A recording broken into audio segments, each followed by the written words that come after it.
Little Red Riding Hood was a sweet and kind girl who lived in a small village near the forest. She always wore a red cloak with a hood that her grandmother had made for her, and everyone called her Little Red Riding Hood. One day, her mother asked her to take a basket of goodies to her grandmother, who was sick and lived on the other side of the forest. "Don't stray from the path and don't talk to strangers," her mother warned her. Little Red Riding Hood promised to obey and set off with the basket. As she walked through the forest, she saw many beautiful flowers and birds. She felt tempted to pick some flowers for her grandmother, but she remembered her mother's words and stayed on the path.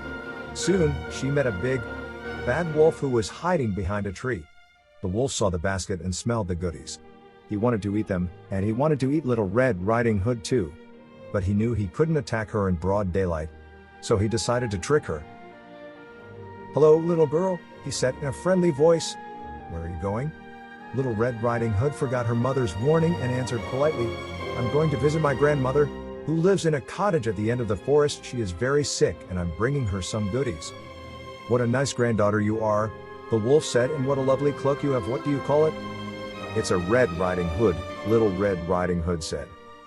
"How charming," the wolf said, "and what do you have in your basket?" "Some bread, some cheese, some honey, and some cake," Little Red Riding Hood said. "That sounds delicious," the wolf said, "but don't you think it's a long way to your grandmother's house? Why don't you take a shortcut through the woods? It's much more fun and you'll see many wonderful things." Little Red Riding Hood was curious and naive. She thought the wolf was being nice and helpful. She didn't know he was lying and that he wanted to eat her, so she agreed to take the shortcut and thanked the wolf for his advice.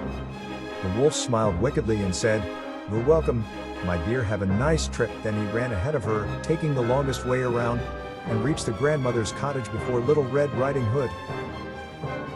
He knocked on the door and pretended to be Little Red Riding Hood. "Grandmother, it's me, Little Red Riding Hood. I brought you some goodies."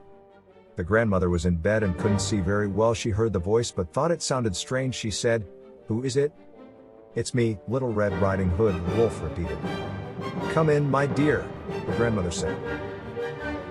The wolf opened the door and entered the cottage. He saw the grandmother lying in bed and jumped on her. He gobbled her up in one bite and then put on her nightgown and cap. He got into bed and pulled the covers over himself. A few minutes later, Little Red Riding Hood arrived at the cottage. She knocked on the door and said, "Grandmother, it's me, Little Red Riding Hood. I've brought you some goodies." The wolf heard her voice and tried to imitate the grandmother. "Come in, my dear." Little Red Riding Hood opened the door and entered the cottage. She saw her grandmother lying in bed with the covers pulled up to her chin. She thought she looked very strange. She said, "Grandmother, what big ears you have. The better to hear you with, my dear," the wolf said. "Grandmother, what big eyes you have. The better to see you with, my dear," the wolf said. "Grandmother, what big teeth you have. The better to eat you with, my dear," the wolf said as he sprang out of bed and lunged at Little Red Riding Hood. Little Red Riding Hood screamed and ran away from him. She was very scared and didn't know what to do.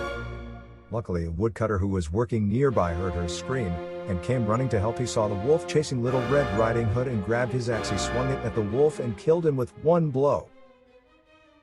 He then cut open the wolf's belly and found the grandmother inside. She was still alive but very weak. He helped her out and gave her some water. He also gave some water to Little Red Riding Hood, who was trembling and crying. He comforted them and said, "Don't worry. You're safe now. The wolf is dead and he won't bother you again." Little Red Riding Hood hugged her grandmother and thanked the woodcutter for saving them. She said, "You're very brave and kind. Sir, how can we ever repay you?" The woodcutter smiled and said, "It's my duty to protect the people of the forest. I'm just glad you're both okay, but remember, little girl, never talk to strangers and never stray from the path."